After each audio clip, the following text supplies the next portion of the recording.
was so hard as a firefighter. My journey to get to that point in the fire service to where now it's a problem really felt like a kick in the balls, like, holy shit, my best friend just turned his back on me. Alcohol and me were, let's go. Eventually, the DUI catches up with me at work to the point where I end up getting a demotion and going back to firefighter. Those next 3 or 4 years, I think it was 3 years into my sobriety, I'm on a call. Cops that are on scene afterwards, I'm cleaning up, and I talk to this guy, and I go, and it's the cop. And he looks at me, and he goes, Shane, I'm so happy to see you. And I mean, he says my name. I go, thank you. I want you to know I've been sober for 3 years. I really am sorry that I put you in such a shitty situation to have to cite me like that. He just like wanted to hug me, because I think the guy thought he ruined my career, like he ended my career that day. I mean, he didn't. He just did his job. God, how cool that was that God gave me an opportunity to thank this guy, for being sober.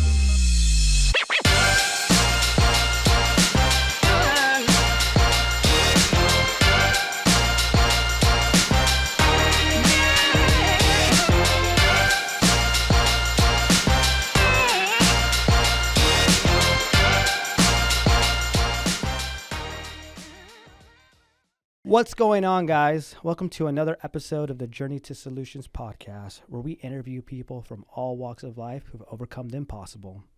We shine light on one simple truth: no matter your past, no matter your pain, with the power of God, anything is What's going on, guys? Welcome to another episode of the Journey to Solutions podcast, where we interview people from all walks of life who've overcome the impossible. We shine light on one simple truth: no matter your past, no matter your pain, with the power of God, anything is possible. Today we got a very special guest. He's a really good friend of mine, and he's got a really good story. See, in the world of first responders, what I've seen is you see a lot of addiction in that world, right? A lot of alcoholism, drug addiction, PTSD. There's a lot, and times have changed, and people are more open, but there still is this stigma that they can't really talk about this or talk about that. And I've worked in treatment centers for first responders. I have friends that are first responders. And I always find it fascinating and empowering when you have somebody in that world who is willing just to talk about anything and everything, because they know that, their life is more important than this idea of what you can and cannot say. And he has 10 years of sobriety. He is a retired fireman, and he is the co-owner of Self-Made Training Facility, which is a real popular gym, one of the originals where personal trainers are able to come in, pay rent, and keep their money. Because back in the day, and it still happens, but most commercial gyms take advantage of their trainers. And so they created a system to give back to their trainers. So I want to introduce Shane Kelley. Oh, man, thank you so much. That was a very nice introduction, by the way. It's the truth. Yeah, the self-made journey was a huge kickoff into my sobriety as well, interestingly enough. Never would have thought that I was into fitness and the lifestyle because of being a fireman. But were you into fitness before you got sober? So my journey into being a firefighter kind of led because of that lifestyle. I liked fitness. I wouldn't say it was like a lifestyle aspect, but yeah, I wanted to have muscles, so. Yeah, who doesn't, right? Right, yeah. I mean, in high school, that was it. I thought, oh, man, I want big arms, and so I lifted some weights, and I was a pretty skinny, little kid, but in general, that was my goal, was to get big arms, I think, so I could be looked at by the girls, right? Why not? I mean, I think. But that fitness, that led me into, I actually had an older sister, and she was dating a fireman in college.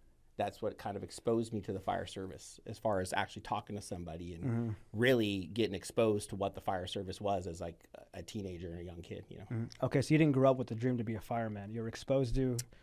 Yeah, no, I think my dream when I was a kid, when my stepdad came into my life around 8, I think that was impressionable for me. He was a salesman. Okay. He was a really great guy. Had no idea how good I had it until later in life, obviously, to have him come into my life. But that portion of my journey led me, I guess, with some opportunity, I think, going to school, getting some ideas, and then having some opportunity presented. And I just kind of talked about it and asked, and he supported it and helped me go to school to be a fireman, yeah. Mm-hmm. No, I love that. So for you, your thing was alcohol, correct? Yes. So, Yeah. So yeah, kind of run me through like who was Shane Kelley before the alcohol? Because as you know, right, some people pick up the alcohol. That was cool. I'm good. And then there's some of us who pick up alcohol and it's like, wow, I can't wait to do this again. Yeah. So kind of run me through who you were before alcohol and then how alcohol came into your life. Interestingly, I came from a family of partying, and I was very much exposed to it. But we don't know any different. It's just lifestyle. It's what we see. Nobody was out of control. Nobody, in my eyes, was an addict or a problem. But growing up and looking back, obviously, alcoholism was riddled through the family.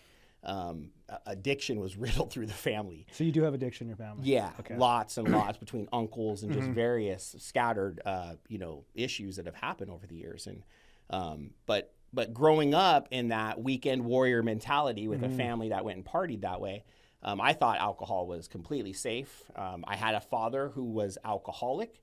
But when I was a teenager, I wasn't exposed to that. I didn't live with it. My mom had already removed me from that situation. I had my stepdad. They partied like what I guess normal people party like. And I went and participated that at Lake Havasu, the river, all those experiences growing up. And I thought, I'm going to do this too. I'm going to live that kind of lifestyle. I became a fireman.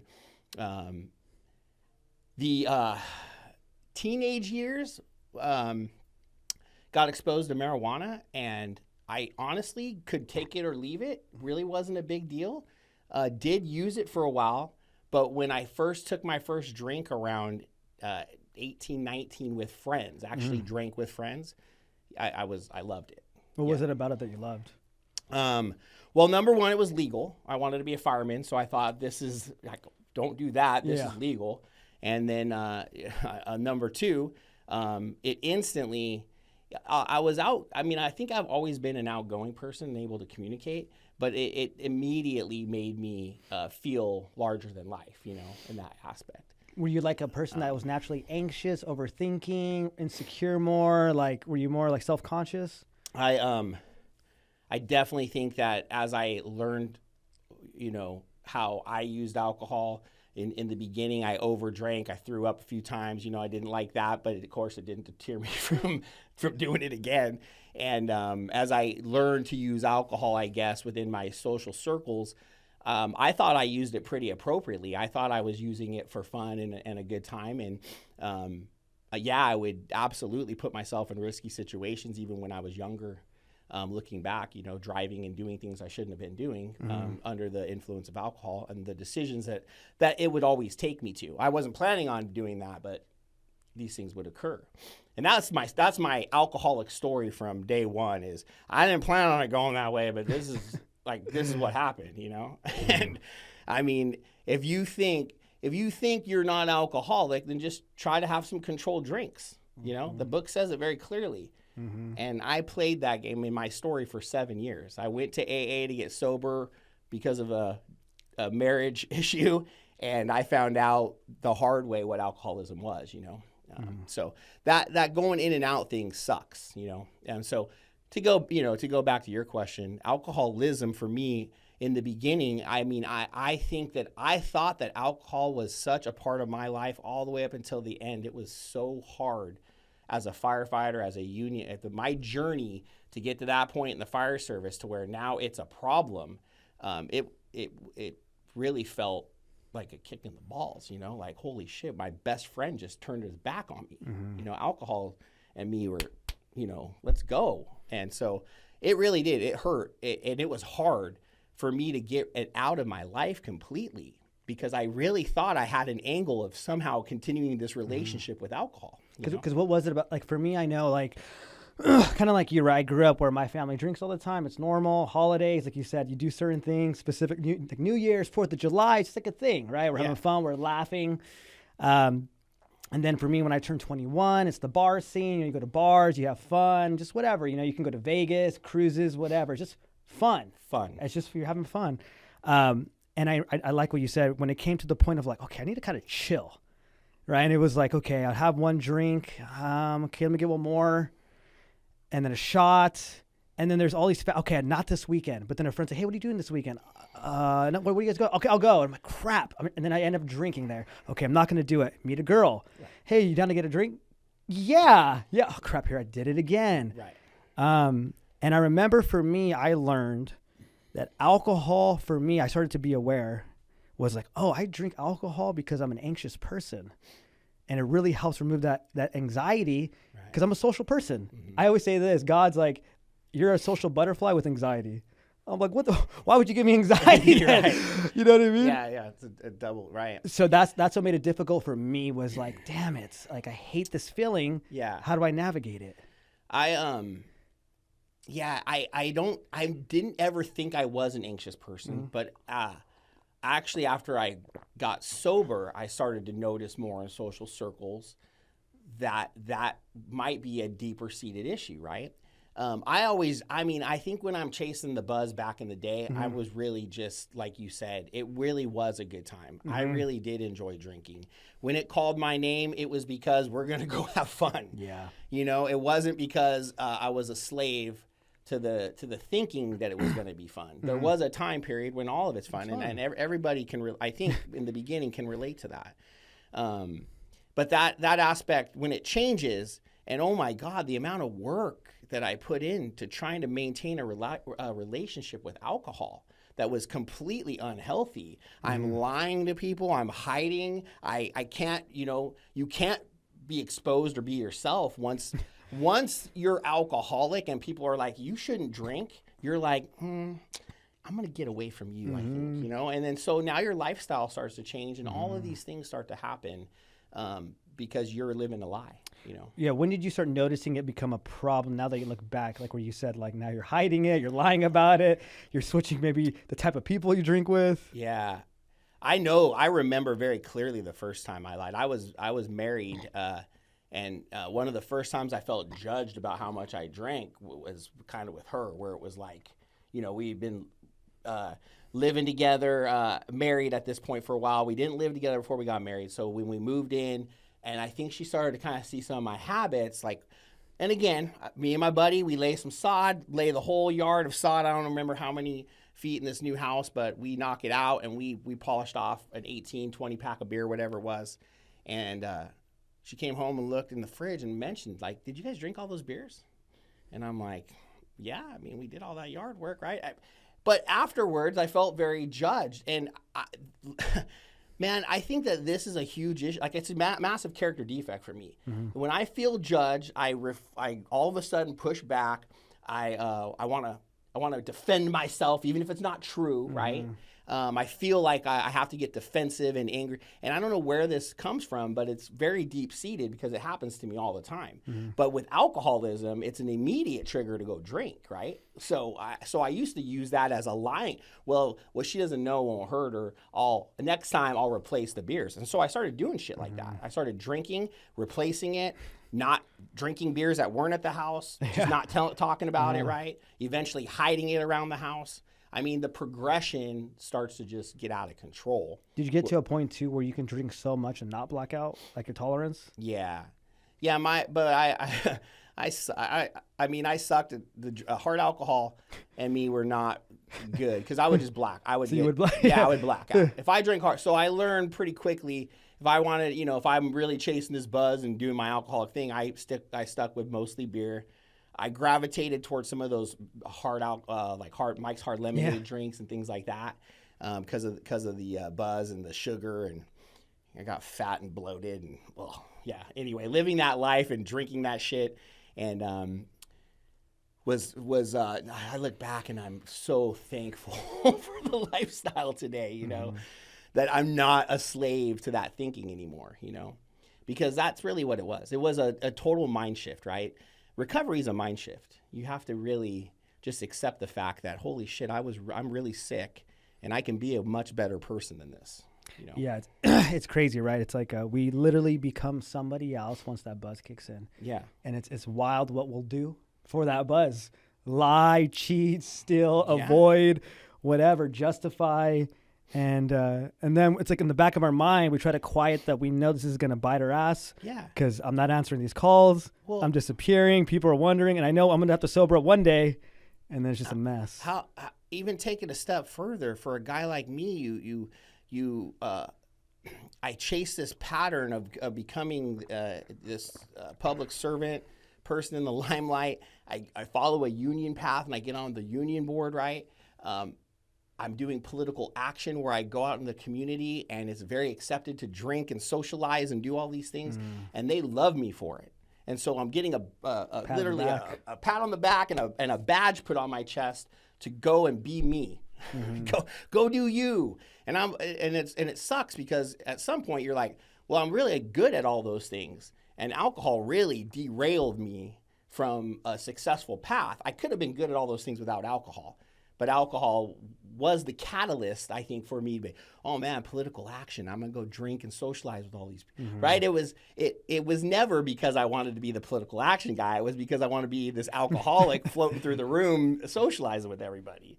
And so, the means to the end, I look back and I think, oh man, those things were fun. And at the time, I really loved what I was doing, but it was definitely connected to the alcoholic living that I was doing, And so when I got sober, I left the union board. I wasn't a rep for that anymore, and I opened the gym. And that's kind of where I started dedicating my time and efforts, Yeah, how prevalent is alcoholism in the fireman world, in that community?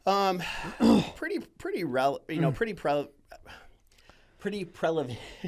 I just screwed that word. Yeah, prevalent, right? Yeah, prevalent.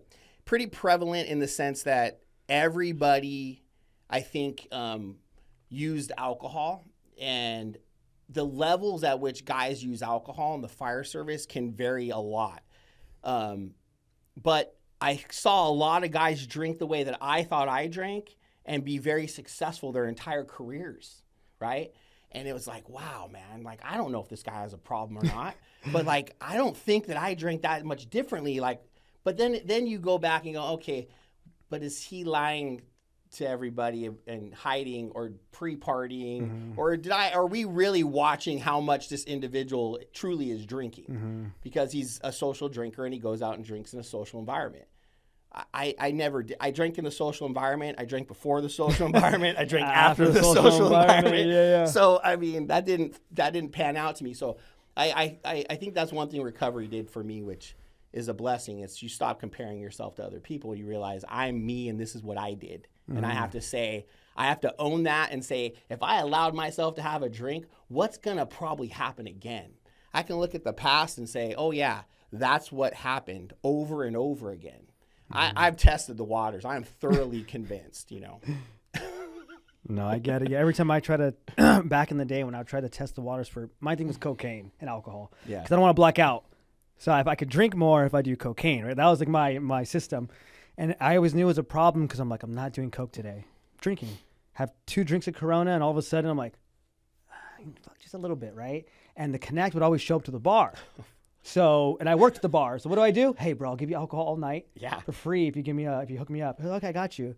Then do one line, and then it's midnight, and then I'm going to take off. I'm going to go party by myself. Yeah. You know what I mean? And then I would take off, pick up more. You know what I mean? 3 days go by, and I'm like, damn it, I did it again. And then, it's 2 weeks of psychological warfare. Oh my God, I feel like crap. I can't sleep. I'm calling off of work. Please, God, never again. Just get me better. Am I ever going to feel normal? Yeah. And then a month goes by and I forget that happened. I'm like, you know what? I think this time will be different. I'm going to do it earlier in the day.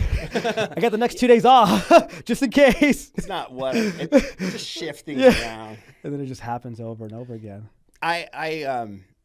I did, the Big Books of Alcoholics Anonymous. I love it. I've read it a lot. I've sponsored a lot of guys. I've gone through the work a lot. And the one thing I can tell you is when I think about like that thoroughly convinced innermost self, honesty, those are real things that you have to be ready for, right? There just isn't any way around it. If you're coming into the program like I was, skeptical of whether I'm an alcoholic, I'm here because my wife sent me, she's trying to save the marriage, all those things, man, they were great ideas, but you know what, when the bottom line is if I ain't doing it for me and my higher power, my inner self connection, it absolutely will fail because I've been let down by damn near every person in my life at some point. I've been let down by every job that I thought had my back. I've been let down by every situation that I put all my faith and love into. And that's okay because we're human beings, That's why we have a faith. And I truly believe that. That's why my faith is in my higher power. and that it allows me to get out of myself and be of service to others. And I can win. Otherwise, I will spin in my own drain all the way down, right? So, and for you, in the beginning, was it easy for you to be honest with like your family and the firemen? Like, or how was that? Did you kind of have to hide it? What a great question, dude, because no, I think if the more honest you can get about your recovery, the more successful you're going to be. But in the beginning, that was a struggle, and I was a union rep, and I knew all these people in the community, and oh my God, the stigma that I'm an alcoholic and I got a DUI as a fireman. I'm an engineer driving fire trucks and I get a DUI, A year later, I got demoted. My career got very derailed in the sense of alcoholism. But I look back and I think, oh my God, it saved my life. You know what I mean? And it gave me a completely different path and lifestyle, opening the gym and doing some other things that I probably would not been on a path to do, drinking, Certainly not have a gym that's been open for 10 years if I was drinking. That's right. Certainly not that. So, but yeah, I think too, the fire service up to that point and my identity with the guys had to change. I was the union guy and the all-in fireman and the guy that showed up to the golf tournaments and, because there was alcohol and, right? But I look back and I think, yeah, I gave a lot of myself to that because I thought that I thought I was something special that they needed too, that I was part of, that it was a bigger picture thing. 10 years of AA in recovery, not drinking one day at a time. I learned over that time that there's a lot more than the fraternity of brotherhood in the fire service. There's some great guys there, and relationships are a two-way streak. But today I look back and I'm like, it's very rare to have interpersonal relationships with people like that, unless you really find someone, who wants to chat or talk. Fire service relationships were pretty superficial. Some guys were great. Even you'd go to out with families and hang out and party. But, really day-to-day life and their ins and outs, they weren't coming to work and talking about their alcoholism, I started to be very open. Oh, my gosh, sorry. No, you're good. I started to get very open about it, though, about 5 years in, where I'd, with crews I was working with, and they would be like, oh, yeah, Shane, you don't drink anymore? And I go, no, I've been in recovery, and so if someone would ask, I would start to talk more about it. And then I even had situations on duty where I was able to talk to patients and family members, and kind of after the call was calm down and pull them aside and say, hey, listen, I'm in recovery and I'd be happy to help if you guys need anything, and I feel like that's an obligation, dude. How many times did I walk in the rooms of AA and shit all over it because I had drank or I was lying about my sobriety date, or right? I mean, like, I feel it's an absolute obligation in my life to reach out and say, I can help you today. Yeah. No, I love that. I love that you're able to open up because, you never know who's around you that's struggling. And sometimes just being vocal about it to them, it's like, I need to talk to this person, right? A conversation could change their life or just whatever. I mean, right? We're working our program wherever we go. I had one guy in the fire service. We were on a water tender assignment. It was interesting. It was 2 engineers. And anyway, I look over at him and we were talking about it, and he asked me some questions.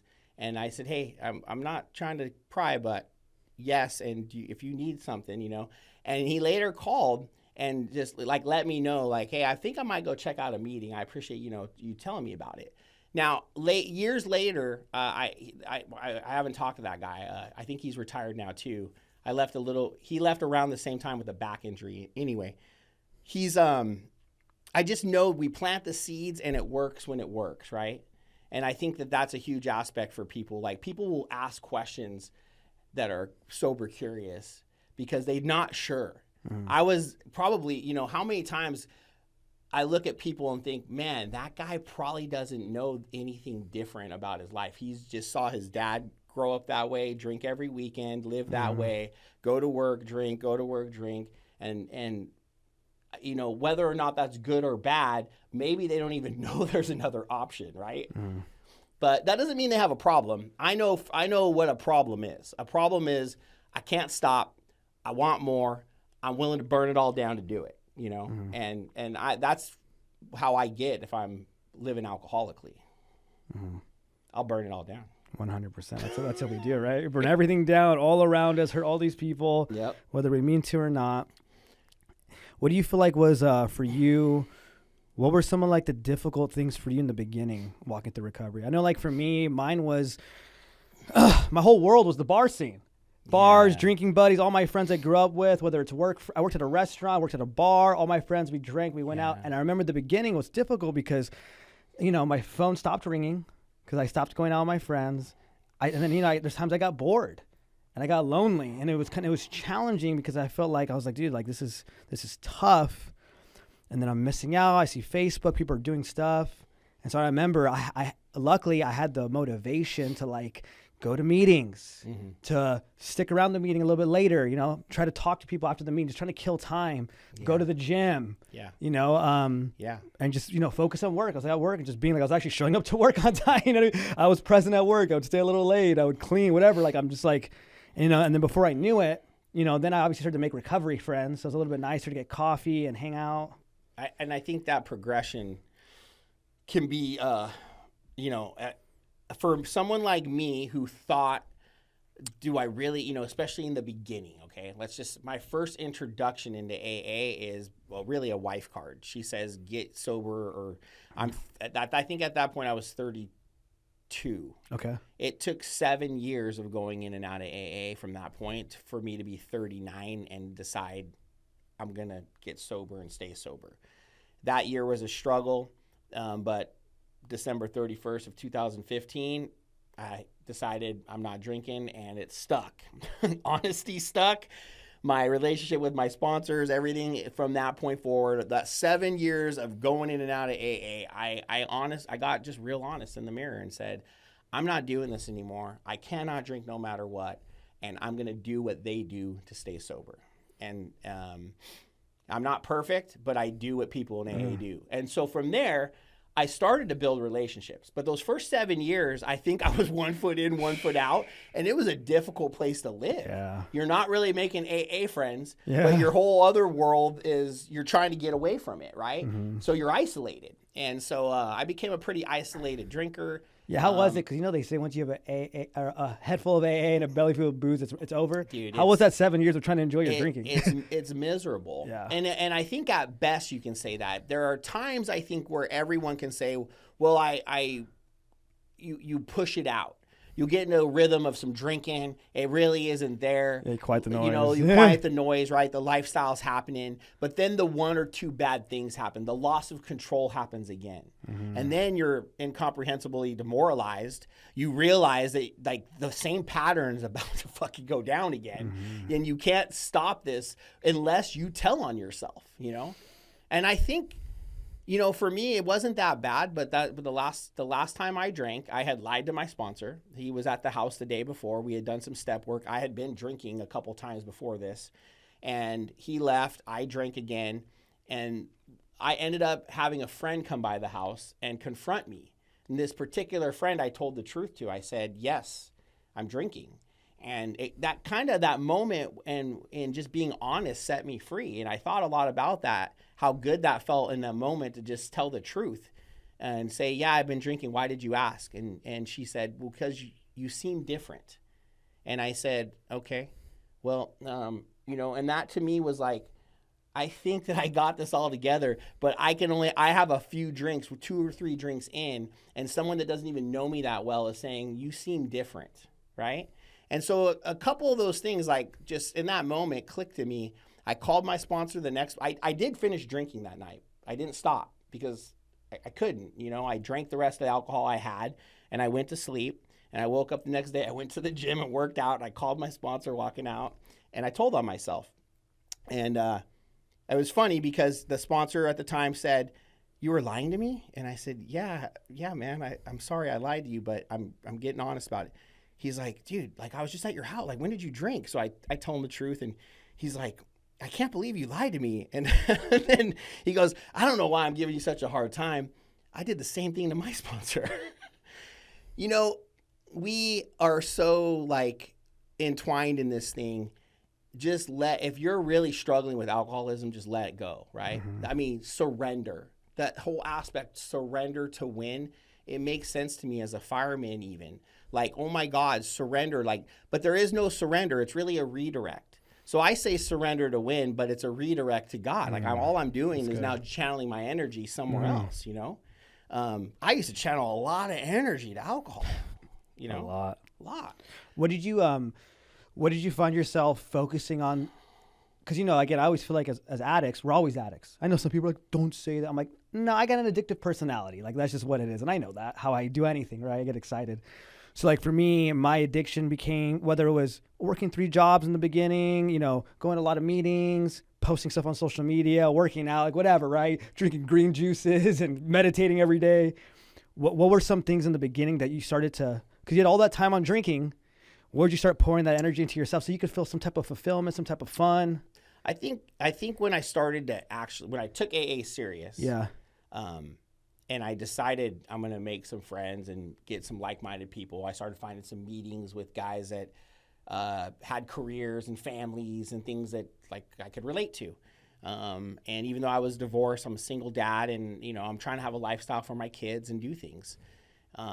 It was great, but yeah, like all of those little wins, I started going to the river with the kids and other sober people. I started going to the beach. I started going places and doing things and living in sobriety. I think those were all massive wins. But yeah, I mean, dude, I think getting sober, you start to learn a lot about yourself and habits. I'm a codependent, you know, so I couldn't be alone, and I'm a single dad.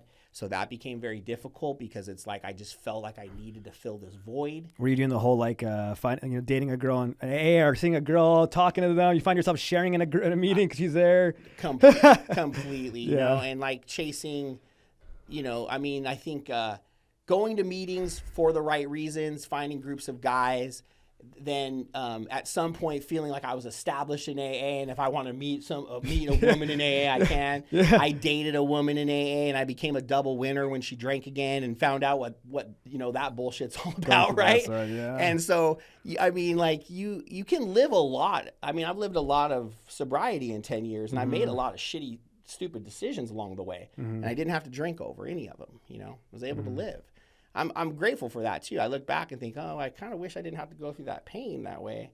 But I am grateful that the program has worked so well to where you can live life on life's terms, just like the book says. Yes, it's not about our problems go away. It's we learn how to navigate them without drinking. Yeah. And getting high over it. Right. And we learn. And if you don't learn, then the same problem will happen. And right. You see it a lot in recovery, right? You see people get sober, and the next addiction is dating. Yeah. And some people, it takes them out, like you've seen, right? It takes people out because they get distracted. Some of us can't handle that heartbreak. Some of us can't handle being cheated on. Right. Like certain things can't or they relapse. Right. Like the person you love, and you're like, oh, what do I do? One of my favorite sayings that some old timer told me is, you can do anything you want in sobriety as long as you're willing to pay the price. You know, you can do anything you want in sobriety. And like I said, I've set myself up on some doozies and paid the price. But I didn't have to drink over any of them. So make sure that, you know, like, yeah, to anyone listening on that aspect, like you can, playing the tape forward, there's a lot of techniques that you learn early in sobriety on how to go places, navigate through them to where you can be in control with your higher power. And an illusion of control, at least for myself. Because I can't take the credit, but I can take the action, you know, and that's a tough one too, because sometimes people are like, oh, I'm so proud of you for everything you're doing, and you're like, oh, left to myself,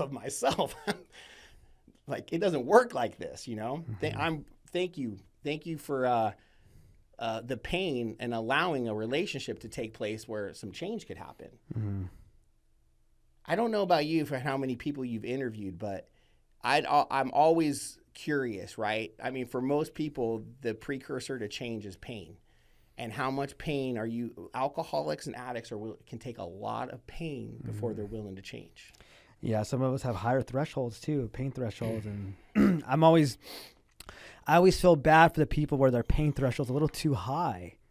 Or the people that are high functioning, I feel bad. Because it's like, your alcoholism's so bad, but you're high functioning, so it's causing you to never hit that type of rock bottom because I still got the money, right. I still got the home, but your whole life's being destroyed, dude. But you have these things that kind of always keep you like, I don't think I'll be fine, and it sucks because it's like, okay, you're this close, or something bad really happens where DUI and they kill someone, or their liver gives out and they have cirrhosis, and it's like, damn, because you just couldn't get it. Or you're an alcoholic till you're like 70 and you finally get it. Because you see people 70 years old coming in. Let's just say, theoretically, we go back to, for me, a massive, painful experience was getting a DUI while being an engineer in the fire department and having to face the consequences of all of that. Did you get a DUI on your personal car or fire truck? Woo! Personal car.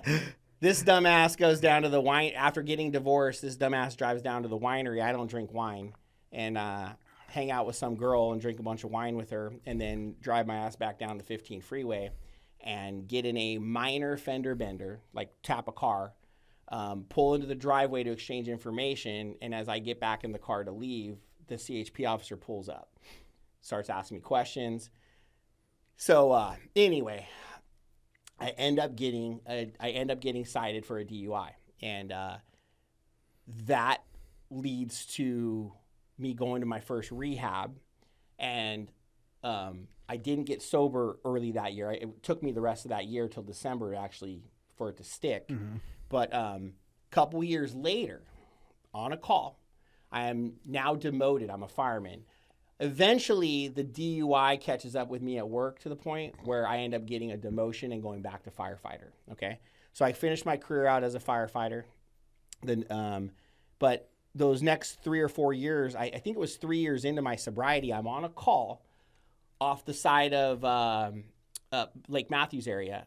There's a vehicle over the side, and we take our fire truck up there, throw some ropes down, and start rescuing this guy and get him out of his car off the side of this cliff.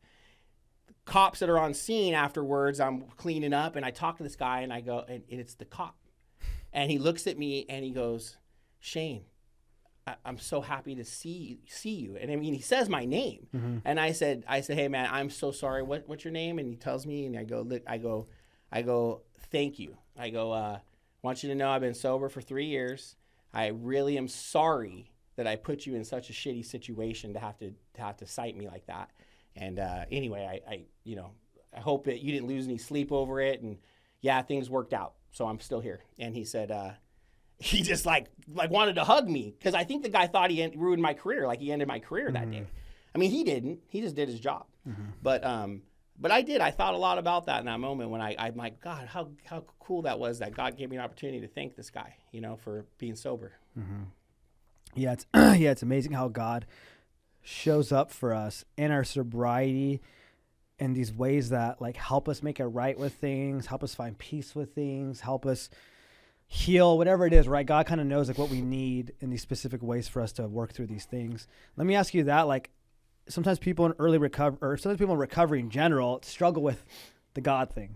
Mm-hmm. Some people, that's why they leave the rooms. They're like, I don't want to deal with this God stuff. Or some people, they struggle with that part of the steps, so they never get through it. For you, what was that like building a relationship with God in the AA program? Was it easy for you? What were the struggles? And how do you connect with God? I think for everybody, you go back to like what you were raised with. So I was raised in a Catholic household. But my relationship with God growing up was all fear-based. I realized that pretty significantly as an adult. When I got married, my wife at the time wasn't really exposed to religion. So I asked her once we had kids if we can go to Christian church.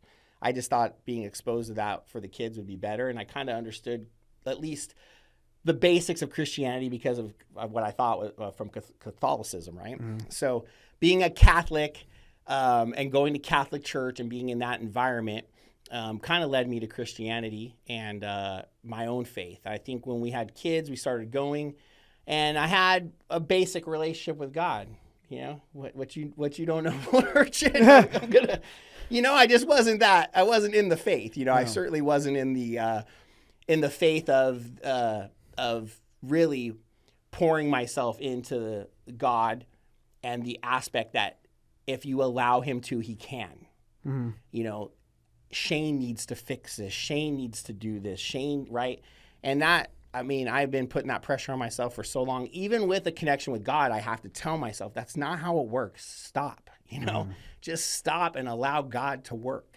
So that connection today is very strong. But early on, it was all fear-based, you know, Catholicism was scary, you know, like that. Growing up in a Catholic church, I did not like it. I didn't want to go.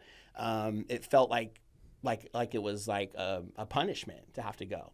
So I think when I found the rooms and I heard everyone talking about finding their own version of this, I was like, well, that's cool because I got the science mind and I got this and I got these things that I can blend and I can make this work. And I think just over time, I've really just grown to where I just, you know, my Christian beliefs are strong. I believe in God and I follow the simplicity of the Christian religion, but I'm not like embedded into anything. I think my faith is just strong as what I would call, you know, my own Christian like faith belief where I love Christian church. I'll go there. I think the message is positive. I think everything is great.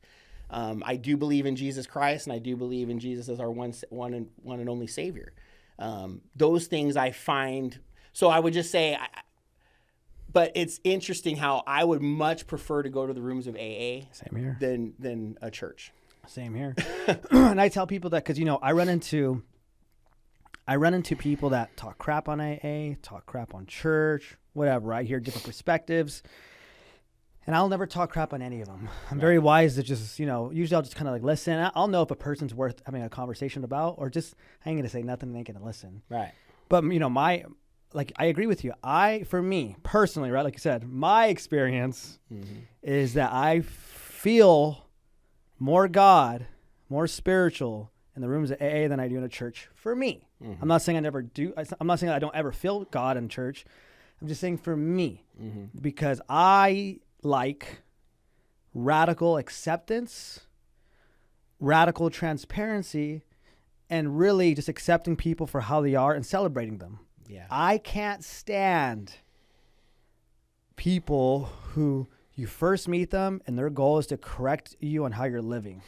It's like, we just met. You didn't even ask me anything about me. All you're saying is that my girlfriend? Why am I not married? How can you guys live together? It's like, dude, I literally just walked in your church for the past 3 months and that's what you're telling me? Right. Like, I'm going to leave. Like, to me, that, I don't like it. Right. It's my ex-wife coming home and judging me on how many beers I just drank. It's exact, right?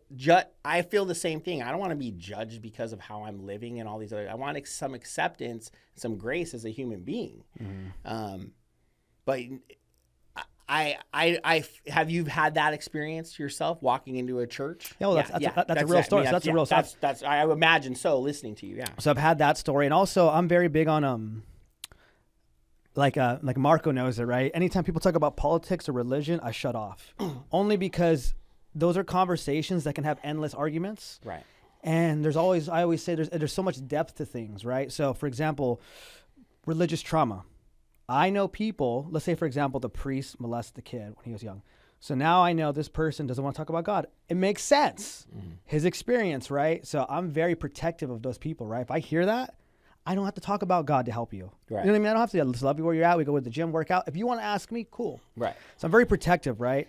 So that's why for me, it's like when I go to churches and let's say somebody's transgender, they come into the church. First day, sobriety, like 2 days, you know, out of detox or her. I say they're transgender. I'm not going to point that out.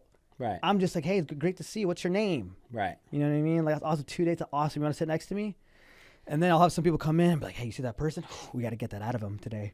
I'm going to say some stuff up there to really get the demon out of him. I'm like, bro, chill out. Like, what about just get to know them? You know what I mean? Like, right. Right. So I'm very protective on stuff like that. It's a, it is kind of an interesting world we live in. And I love what you said. You can't, if you're not willing to have an actual discussion, then don't bring up religion and politics because they really are philosophical discussions. They're not arguments. You can believe what you want to believe. but at the end, you're not supposed to be arguing. Like, we're not supposed to be throwing hands at each other over our religious and philosophical beliefs. Because my philosophy is, I believe in Jesus Christ 99.9% to be true, but I have a 0.001 chance that I may be wrong. And why couldn't I be wrong? What makes me so holy to say that I know everything, right? And so that keeps me humble. I wish that if more people would walk into the rooms of AA and just get the humanity aspect, right? The humility aspect. I love the stupid ass slogans in AA, but you know, when you hear things like humility is the ability to be teachable, you know, you hear these things and you think, wow, I mean, there's a lot that resonates in that. If I'm just humble enough to say, I don't really know, I can learn something new. I could be willing to learn something new that I may or may not agree with, but I could still learn something new. It's really interesting how we have this world right now, and you know, and even in the rooms of AA, how these topics come up and people get fired up and off course, which is really interesting because, you know, I mean, like I said, I go in there and I try to make sure that we share experience, strength, and hope in a general way that will, you know, benefit recovery. But I mean, we all got plenty of ridiculous things that we can talk about, you know, and politics in the world and how this isn't right and that isn't right. Last time I checked, man, the United States of America is a pretty badass place, dude. We've got a lot of opportunity here. The fact that I got to be a fireman and today I can own a gym, have opportunities to start a coaching company where I use recovery and other things to influence and help people. Like that stuff to me, I don't know, man. Like, I'm 50 years old. Like, that's fucking crazy. I've lived a lot of life. The last 10 years of sobriety has just been a crazy journey of opportunity. Give me 30 more years. Let's go. You know. What do you feel like in your 10th year of sobriety? What's like the lesson that God's teaching you this time? Because, you know, I always let people know, like, we're always learning in recovery. I'm in the last 3 years, I was very humbled. 3 years ago, I was injured and in a place mentally where I decided to leave the fire service, go to PTSD therapy, and really kind of come out of that with a different game set. I had shoulder surgery to repair my rotator. And I'm really on the back end of all that where life is good. I've recovered. I started Fit Life Recovery coaching and started coaching people and helping them on their fitness, nutrition, biohacking, and, you know, just wellness recovery journeys, life journey. Fuck, man, how many people out there are just like, I don't know what to do. Like, flat out. I just don't know what the next step is. I don't know what to do. And so a lot of that with my coaching is lifestyle. People, you know, my age are pretty set in their ways. They need to double down on what they're doing good and start weeding out those other bad habits, you know? And so, you know, I think today, you know, my goal after 3 years when I left the fire service, go to PTSD therapy, I know that God put me on a patience journey. That's where I've been in my sobriety for the last 3 years, is just really taking I'm an impulsive, crazy alcoholic that just like, you know, oh, hey, that's a good idea. I should do that. And in the last 3 years, I've really had to pause. And it's hard because I met a beautiful woman and I did get engaged, which again, it might be an impulsive decision, but I've never been in such a healthy relationship where communication is in the forefront, and honesty and, you know, openness, no secrets, nothing being hidden from each other at all, really being a team, all these things that I've learned from past relationships that I can apply today. And so, yeah, I think it's, but sometimes, like, a lot of things I'm like, well, I made this decision 6 months ago. How come it's not like this way today? And it takes some time to implement and see the fruits of your labor.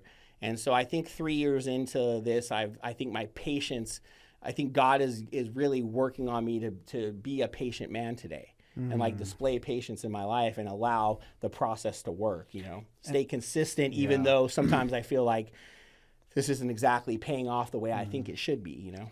And that's a good one because the book talks about it, right? And page 417, right? Acceptance is the answer to all our problems.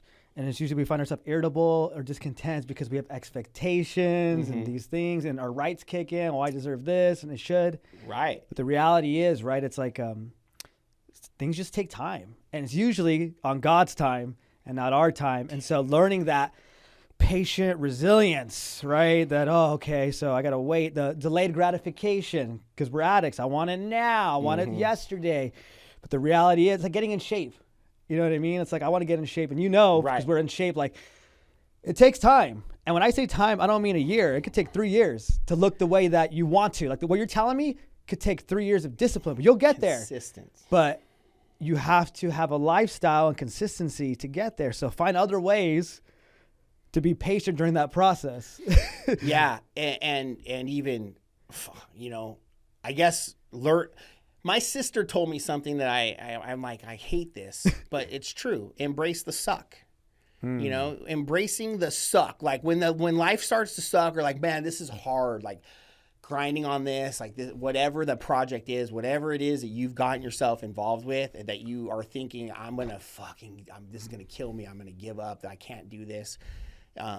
We've all been there, but embrace the suck and persevere to the end, and know that reward that's coming, Yeah. I've been through some projects like that with opening businesses and doing things where you're like, when you run into another roadblock, and it's like, oh my God, like just ready to throw the towel in, like cut my losses and move on from this.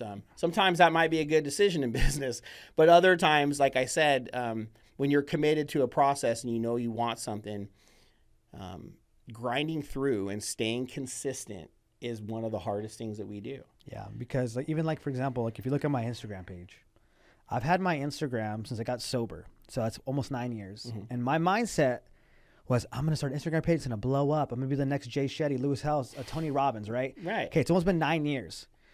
Barely 3 weeks ago, my Instagram finally started blowing up organically. Think about that. 8.5 years of trying. Right. And nothing was working. Right. And I've been angry. I've been disappointed. I've stopped. I've got back on. I've done different personas, different things. And I came to the place of like, it's just not meant to be. Right. And then I'm in Europe 2.5 weeks ago. And I'm like, I'll just post this reel to thing I did. 1 million views. I'm like, 1 million? Let me post part 2, 800,000. Part 3, 500,000. You know what I mean? It's just like, oh, it finally worked. Let me ride this momentum, and now it's working. And I'm like, Jesus Christ, that's like almost 90. Yeah. See, but you see it, and again, it was just like, and that's great. Yeah. Congratulations on being, because you're absolutely right. Cracking the algorithm and getting information out to people through these sources, right? This amazing source of being able to communicate and get information out. It's very difficult. I personally have had accounts removed and banned because I've talked about the wrong things. So. It's real. It's real. And I think sometimes our problem is we compare, right? So we look at somebody like, well, look, why are they getting that? Look, they're blowing up. Let me just do what they're doing. Right. Why isn't it working for me? I'm doing the same thing they're doing. It doesn't make sense. But there's always so much more to what's really happening. I've learned it's almost like, I have to tell myself, God, why is it working for this person? Why do they have 1 million followers? Well, for 20 years they did this thing, and then they made a social media. That's why it's blowing up, because they put 20 years of hard work into this thing and it's working. Or they just made a post and it worked. Right. And that one post worked, and it just, just got lucky. It is. In our business or our line of work, and even in the gym world now, for me, and social media targeting, the fact that I subcontract with 30 other personal trainers that run businesses out of there, right?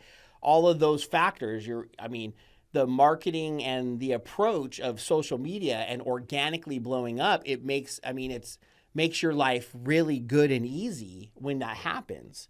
But it's very rare, like you said. And dude, when you cracking that code, obviously there's tons of coaches on the internet selling, hey, this is how we do it, this is how you sell it. And I don't think it works like that. I do think that eventually your hard work, your consistency, your messaging will eventually resonate with the people it's supposed to. Yeah.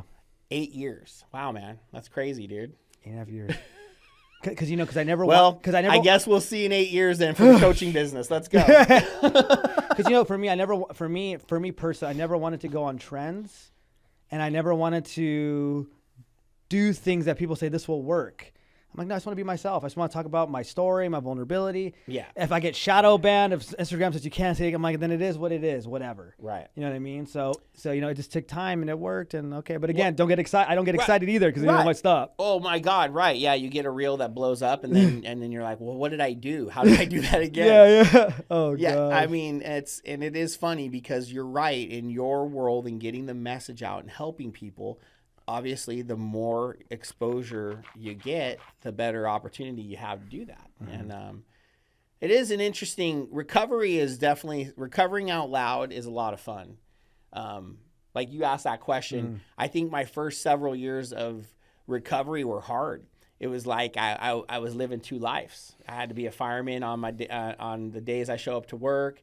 And then when I go take the kids to school, drop them off, I'd go run some errands, hit an AA meeting, hit the gym, keep myself busy during the day, pick the kids up from school, go home, do homework, make dinner, do it again, or go back to the fire station. And when I went to the fire station, I'd sneak out back, make a couple phone calls to a sponsor or whatever, right? Yeah. What did you used to say in the first couple years of the fireman? Like, hey, let's go get a drink. What would you say in the beginning? Oh, to be too honest. So no, in the very beginning, I was always like, hey, we're gonna go play golf tomorrow morning. You want to go? No, man, I'm sorry. Yeah, no, thanks for the invite. I just refused a lot. Yeah. And then it came up, I think, where we got invited to a concert or something. And I think that was, I said, no, man, hey, thank you. And but hey, I think I even said, I appreciate it. I knew it was 5 or 6 times at that point I'd been invited out with the guys and I had said no. And I knew that the next thing they weren't going to be asking. Yeah. I wasn't going to get asked out to hang out anymore. And I hadn't found any rhythm of hanging out outside of work with these guys. And or even in my head, I was going to the gym. I hooked up with a cop buddy of mine, this other guy who worked out all the time, and so he and I are working out. And I think as long as I had some social interactions and relationships outside of work from my kids, I was happy. I think I got some gym time, had lunch with a buddy, hit some AA, and then would pick the kids up. But I never really divulged any of that to anyone outside of AA. My mom, my family would start to, they'd, hey, are you still doing AA? And I think the switch went off around 3 years in where I just started really just recovering out loud, just more comfortably, even in the firehouse. Mm-hmm. It came up and I would say, I go, well, that it sounds like that guy may need to quit drinking or something. And then someone would be like, oh yeah, how long has it been since you drank? And I went, oh yeah, it's been over 3 years now. And they're like, oh shit, it's 3 years. You know what I mean? So those conversations would start to happen. And then you'd be like, holy shit, it has been 3 years. And I haven't even talked to these guys about any of this shit, you know? Yeah, it was interesting being a fireman and in that environment and feeling like, how it would be used against me or whatever. I think I got over it after I opened the gym and I realized being a fireman doesn't define who I am. Was it ever used against you when you started being open about it? Some people I'll work with or run into and they're like, I just can't really be honest because of my job. But in my mind, I'm always like, how much of it is that true versus how much of it is probably not that true? Or it's like, dude, just who cares at that point? No, I think that if you are able to recover and stay the course, every employer will love you for it. That you would recover out loud and in most cases not have a problem as long as you weren't being judgy of other people living their lives, right? That's where I think the stigma of recovering out loud can maybe make other people uncomfortable. Well, I do drink. Is there something wrong because I do? And I think we have to make it really clear to people, no, I don't, I have no beef with alcohol. Yeah, I have a problem. I just don't. Right. I don't judge other people. But a lot of people don't understand that and might even feel uncomfortable drinking around us, because of, So I had to learn, I learned kind of the hard way through some of that, through my own experiences. I started to go, we would do the trips and stuff. I was divorced at this time, and a lot of these guys had families and wives. So I think that broke up a lot of those river trips and stuff too, where I wasn't getting invited as the family guy to go out to the river and stuff. So I just started hanging out and doing a lot more of that stuff on my own and with other people. And I lived a lot of life that way, building comfort. I think going to all those places, I used to drink a lot with the firemen. And once I finally realized, I'm like, well, I got business. I built my business with somebody in AA. He and I were really close for a long time, did a lot of things. And, you know, I stayed really busy being a dad with my kids. And then my codependency of dating pretty much kept me busy, you know? Yeah. And I never dated. It's funny. I look back and I think, man, I just really wanted to fill the void in my heart, you know? PTSD therapy opened that for me. It took me a lot of years to kind of come back and go, why do I still feel that way? Like, I don't understand why I think I need to, like, what is it that I'm chasing? What was it that you discovered? You know, through therapy, I think the door opened a lot into childhood. And, you know, my dad, I think those are a little more underlining issues with my dad and just not being there and like really wanting a relationship with him, but not having one. And like trying to have to work through that and even feeling guilty in myself because many years later, when I'm drinking and he was sober and he was really sick, kind of on his way out with his issues from long-term drug abuse and alcoholism, he had a pretty shitty, painful death towards the end, you know, as far as liver failure and dealing with all of those issues.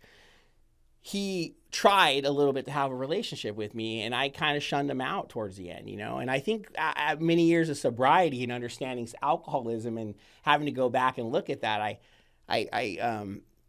you know, I think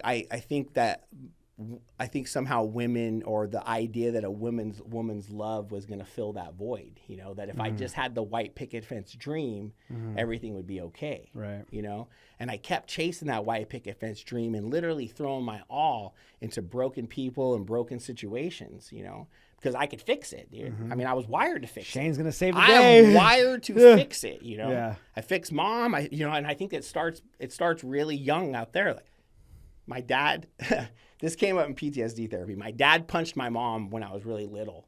And I remember my mom getting us and running out to the car, putting us in the car to leave. And he ran out there and was saying something. She got in the car, and I don't remember a whole lot about a kid, but I remember she had already a swollen black eye. My uncle, we had a back house. So my mom took us back there where my uncle Steve lived, my mom's brother. He took one look at her and went and found my dad. And I heard some painful beatdowns go down in the front yard, you know, and I'm a kid. So I was exposed to all that pretty young. I'm going to say under 6 years old. And all I know is I turned to my mom and said, "That's okay, Mommy, I'll protect you," you know?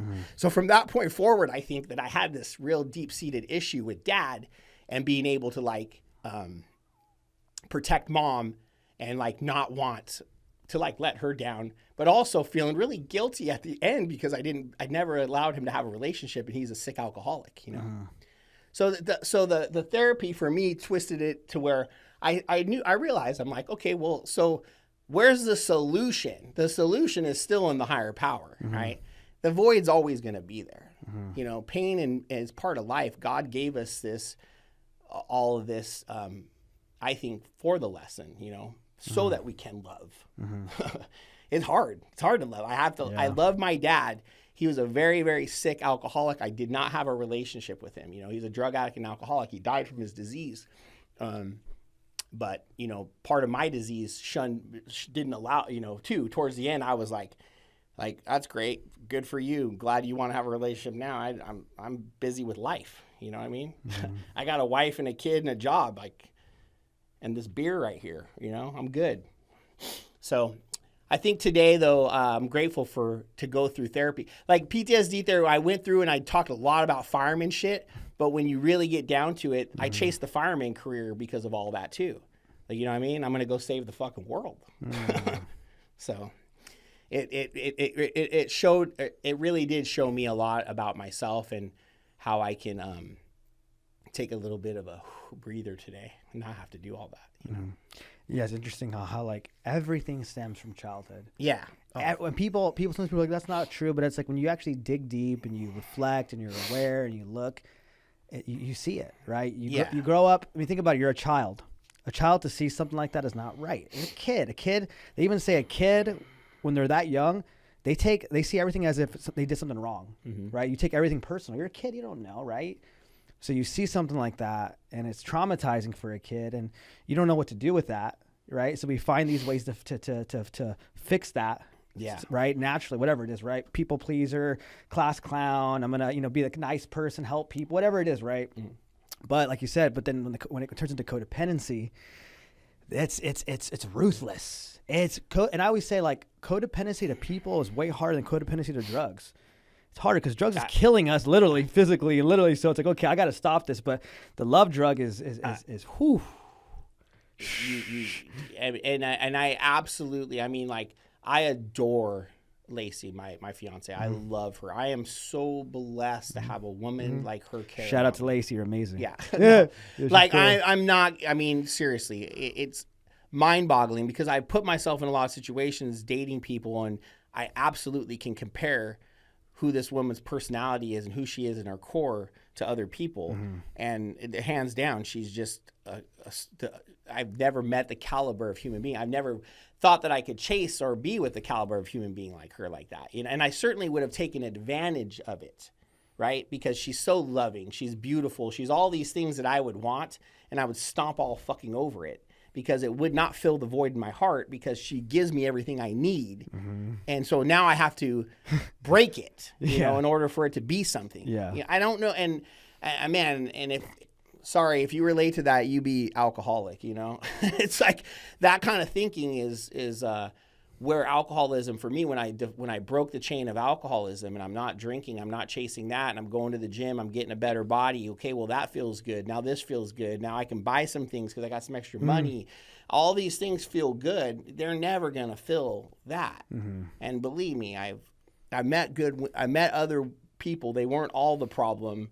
Everywhere I show up, this brain is there, and I know that I'm part of the problem, but the big picture for me is that I could never even attempt to pick a healthy person when even in sobriety in the beginning, I wasn't healthy. Yeah. There's nothing healthy about my thinking. I'm just not drinking and doing the steps and going, oh, you want to do this with me? Let's go. Yeah. What do you got? You got 10 days sober. I got 15. Together we have 25. Let's go. All right. Yeah. Or even worse, just, oh, well, her mom's in recovery, so she gets me. It's all good. You know what I mean? Yeah, I mean, like, our thinking it is whatever, I'm just grateful. I'm grateful for all those experiences, like you said, and if you come to recovery with the intention that I don't want to drink no matter what, and you start to apply recovery principles to how you live, it works. And the magic behind that is, I don't know, it's like a helicopter. It just works, right? Yeah, I don't know why. Just work the steps, show right. up. It's like, it's like, it really is. There's fucking magic in getting out of yourself and being of service to someone else. And I think the first time I did 12 steps was, the 12 steps with someone else, and you start to see recovery work for them, the light bulb go off, right? And you realize, like, okay, like, wow, what an experience, like, to be part of that, to be a facilitator through this, my own recovery journey, and be part of someone else's and see them go, oh my God, I don't ever have to drink again if I don't want to. Like, wow, that's crazy. And I don't know why, but for the alcoholic who's suffering, I don't think that we believe that. You know what I mean? Like, it is hard to believe because we've never had it. No. And that's why, like, even like my joke, and I share with my girl, because she's a normie, right? Lacey's a normie, right? You're a girl too. So I remember when I started dating my girl, she was the first normie I've dated. She has no exposure to addiction, nothing, nothing, right? So she's like, hey, can I come to a meeting with you? In the beginning, yeah, come by. Right. The first meeting we went to after, she goes, did you sleep with all those chicks? I'm like, what are you talking about? She's like, why were you hugging them saying you love them? That's what you do in recovery, right? And it was so fascinating to show her to these rooms of, like, we hug, you say you love. I go, oh yeah, that's not normal in the day-to-day world. People don't just hug and I love you. So I'm explaining it to her, right? And so I kind of, same thing. I had to let her know, like, why I go to meetings, why I need to go, these things that happen, why I'm on the phone out of nowhere. I have to take these calls.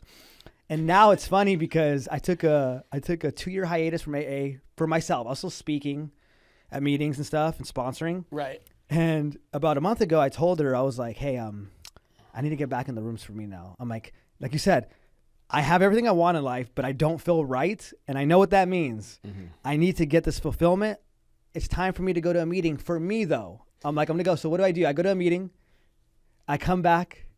I call her, we're talking or laugh. She's like, what happened to you? I'm like, remember I told you to go to a meeting? She goes, okay, you need to go back to meetings. Like what? I don't know what this is, but all of a sudden you're like super kind, nice, patient, loving. You're listening to me. You're present. You're not reactive. And I'm like, I told you. I go, for whatever reason, when I go to a meeting for me, you get prettier, you get nicer, you get kinder. And guess what? You didn't change. I changed. Right. And I go, I don't know why. It just works. You nailed it. You're totally right. I think what's really interesting is I'm not living in a fire station anymore, right? I get to work a lot from home. I'm blessed enough to be able to work with Lacey in the sense with coaching and the gym and other things that I need her help with today. And so we're home a lot together. And I think that I love her so much, and I don't want this to sound the wrong way, but like she can't fathom. She's like, why do you need to go to a meeting to feel better? Like, I'm here, right? Yeah. Like, tell me your problems. It doesn't work like that. And so she's been to meetings, and she's been exposed to that too. But the normie, I don't think understands what we're talking about. And it's restless, irritable, and discontent. There's a feeling that comes over, and the best I can describe it is I literally just feel restless. I feel irritable, and I start to feel discontent with life. I start to feel like even everything I have around me is not good enough. Yes, not enough. It's not enough. And there is only, that's a character defect. It's somewhere in most alcoholics. It might be rooted from a different character defect, but I think there's a trigger that eventually makes us unwired that way, or very much just reactive to that feeling, and how we react. Like I said, like I get it too. Like I'll start to drop little, hey babe, hey, I know what's going on tomorrow. Yeah. So meeting time, I'm going to either go to the 12 o'clock or the 5:30, almost like which one, or what's our schedule like? Not that I need permission, but I also think that there's a Sunday morning meeting I go to, and it's a co-ed meeting, and she freaking hates that. She loves when I go to the guys meeting too, and she thinks the same thing. And I look at her and I said, I have to be honest with you. Like, or I've said this to her. I dated someone in AA. I said, the fact that you're dating me should scare you. If I ever drink again, I'm going to fucking destroy your life. You know what I mean? Like that's fucking real. And I've been with someone that I really cared about, and it hurts to fucking go through that. It hurts to completely have to disconnect yourself from someone and say, those behaviors are alcoholism, and I don't want to participate with that shit anymore. Even if you got sober, I wouldn't want to fucking participate with that anymore. So for someone like us, like we can, oh my God, like the people that we're with, they don't have any idea. Like my behaviors are my character defects get amplified 10 times over once I start drinking, know?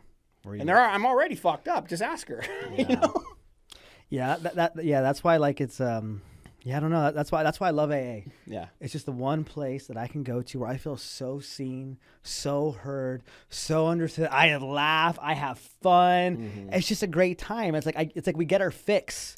Yeah. It's like I got my fix, and I'm spiritually fit, and I'm ready for the week for whatever comes my way. Yeah. And that's why I go. And the way I told my girl when it came to the other females and all the hugging, I go, look, you got to understand, like all of us should be dead.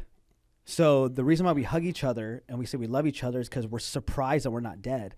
It's like, damn, you're still alive. You're still here. Because all of us are battling with something internally. We all get it. Because like you said, tomorrow you can go back out. Tomorrow I can go back out. Dude. And next week you can be dead. And I can be. It's not like it's not possible. People like us. I one of the blessings I've been able to do is on right now on Monday nights I have a men's meeting at my house. A small circle of some guys that hit other meetings and are just entrepreneurs and other dudes in recovery.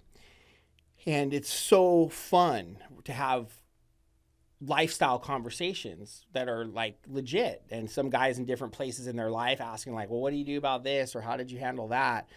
And this idea that we get to live in recovery and present that to other people and shape their lives. Dude, I can't believe that that's I've dreamed about that for a long time as when I was a fireman, like having my own meeting and a schedule where I can do that. And I finally been able to implement it in my own lifestyle. And all of the rewards and benefits of just getting to participate with others, like you said, the women in AA, for me, I'm a big believer women should stick with women sponsors, men right? All of that intimacy and all those other issues that come up from those communications. Mm-hmm. And today, you know what I mean? Like when I walk into meetings, like I said, I've experienced that, and I don't wish that upon anyone who loves an alcoholic, who is still struggling with alcohol. I truly feel for you. You know, I say that I don't think we realize how hurtful it is, and my ex-wife and the stuff that she went through at the time, I apologize because it wasn't my intention to be an out-of-control alcoholic, to lie, to create a lifestyle behind her back to protect my alcoholism, But it was nothing personal.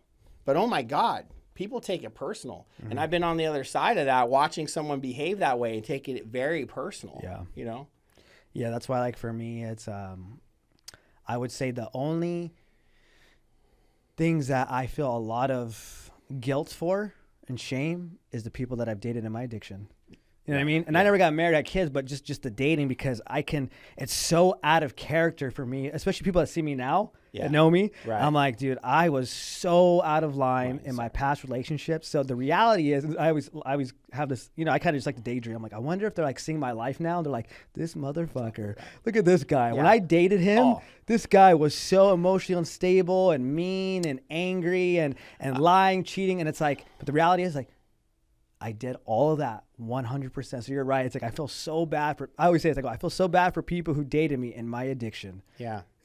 Well, and I even look at it like, okay, so sometimes relationships improve. And in my case, I think there was a time period where I had a pretty good relationship with my ex-wife, my kid's mother. But over time, I realized I don't have to be a punching bag. I don't have to accept behavior like that. I don't have to be treated this way.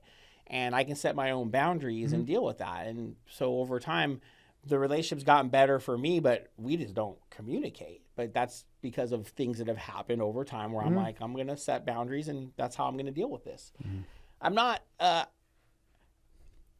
don't know what it's, if you're like me, I know this, I know you'll get it. So as a fireman living in chaos and all that shit, alcoholism is the same. It's like you're always putting out fires, and there's all this chaos and alcoholism, and then it stops, and you ride these pink clouds of like, oh my God, peace, and then life happens, and it's like, wait a second, I'm sober, that shouldn't happen, and you have to deal with some life on life's terms, and these waves happen, right? And so I'm grateful that today, like someone in AA would talk about the road of recovery becoming more narrow. And you start back here and you have a lot of play in your sobriety. But as we go on this journey, it becomes more narrow, that we have to stay within the lines. The white lies, the buildup, the lifestyle, all the things, they all start to become part of who we are and how we live. The longer I've stayed in recovery, that's exactly why when I was like, oh my God, I'm going to retire from the fire service, and I'm sponsoring guys and I'm working out and doing my own thing, it's like Fit Life Recovery became this personal, like, coaching mission where I'm like, I don't even care. It's just how I live. If I get to help someone with it, awesome. But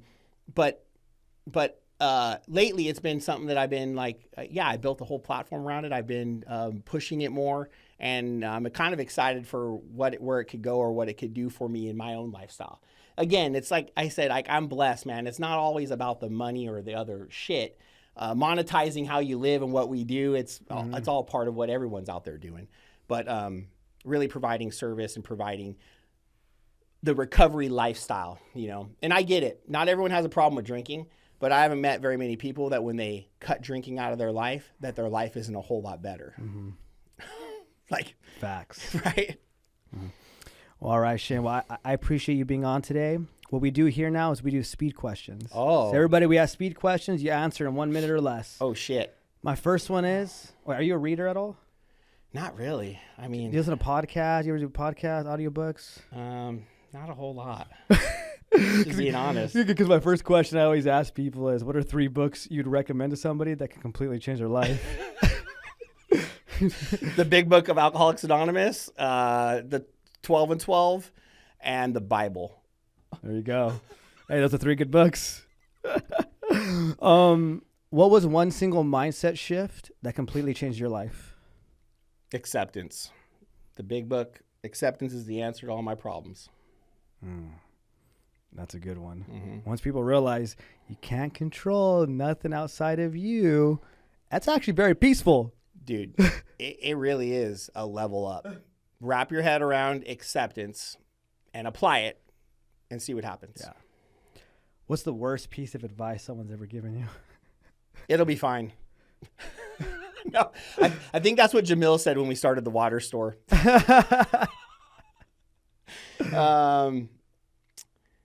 Oh man, worst piece of advice. Shit. I'm sure you got a lot. Yeah. I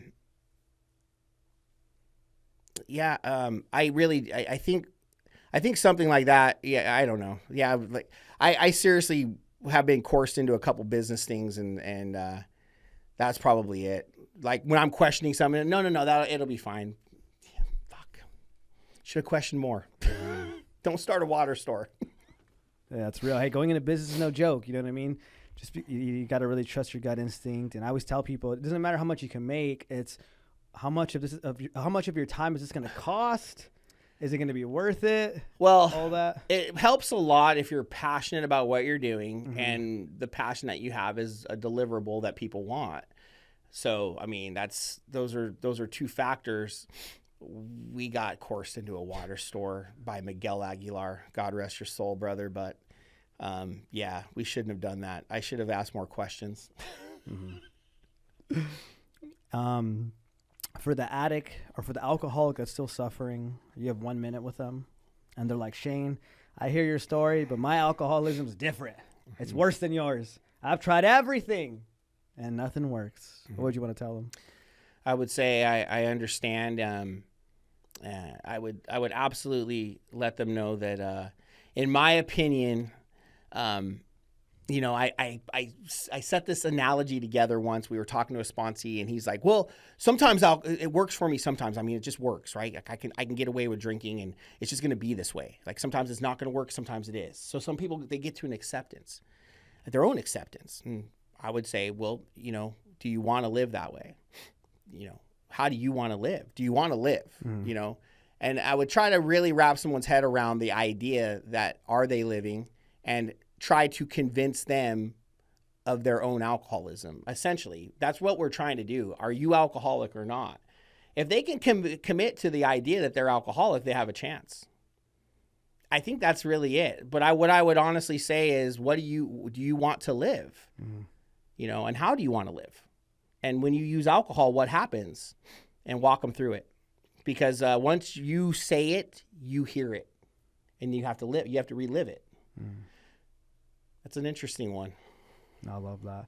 Well, Shane, I just want to say thank you so much for coming out here and making the time. Ah, dude. You live in Corona, guys. So if you don't know, Corona to Orange County doesn't seem far, but man, traffic is no joke. It used to not be far. Yeah. When I opened the gym 10 years ago, it was a 20-minute drive, dude. Now it's an hour plus sometimes. Yeah. Well, thank you for having me, bro. Yeah. It was nice to come hang out with you and talk some recovery for sure. And then where can people reach you at? And then where can people, if they want to work out the gym, where's it located? Oh, yeah. So Self-Made Training Facility, Orange County, is located 1900 North Tustin Street in the city of Orange. I'll obviously get you the socials, but we're Self-Made Orange County on Instagram, Self-Made Orange County on Facebook. We'll get you the Google business number if you'd like. But yeah, you can call us and you can search for us on Google Business, Self-Made Orange County. That phone number works to give us a call. And if you want to come check the gym out, we're happy to give you a day pass. Come experience our VIP experience. We're partnered with a wellness service now. So once they get up and running, we should be providing a full like VIP wellness package. And then obviously we're a personal training brand. All the personal trainers run their own business, offer their own disciplines of training that you can contract with and do your own thing. So it's a unique environment. You know, you can come in, you can film, you can train your own clients, you can do your own recovery, whatever you want. Really, it's a pretty open platform for building a business or just working out. I love that. And then as far as me, my social is Fit Life Recovery, and on Instagram and Facebook, and Shane Kelley. And the my whole thing with coaching today is really lifestyle. Like I said, if I can help you out with your lifestyle, I can put together fitness, nutrition plans, all that other shit. I think most people can. I think you can open ChatGPT and figure out a workout plan and a nutrition plan if you want, right? What do people really need? They need some encouragement of putting things together and what works for them. A doctor never sits down and talks to me, right? Like I think about that. Like I go to the doctor, but they don't know me. They just prescribe something to me. So I think when we really work with people, you have to get to know them. And that's what I learned through recovery is listen to someone's story and actually apply the solution to their problem. And most people don't have a workout problem or a nutrition problem or they have a lifestyle problem. They have a time management issue. They have a priorities issue. They have things that are going on that they need to focus in and just dial in what it is that they're trying to achieve. And if I want to be skinny, the first thing I should do is figure out what the fuck I'm eating. But lots of people start with the workout or the other, right? I mean, I'm just saying, like, focusing your time and energy on what makes sense and what you can do in your lifestyle to start achieving the goal that you want. That's different for everybody. And that's kind of where I tailor to specializing in, just working with people and individualizing their plan. Success. You like peptides, don't you? In the next episode. But yeah, man, I appreciate the opportunity to be on here and chat, and come find us at Self-Made and ask any questions you want. Awesome, brother. Well, thank you so much for being here today. Thank you, bro. And you have a blessed and beautiful day. The rest of the day, driving back to Corona.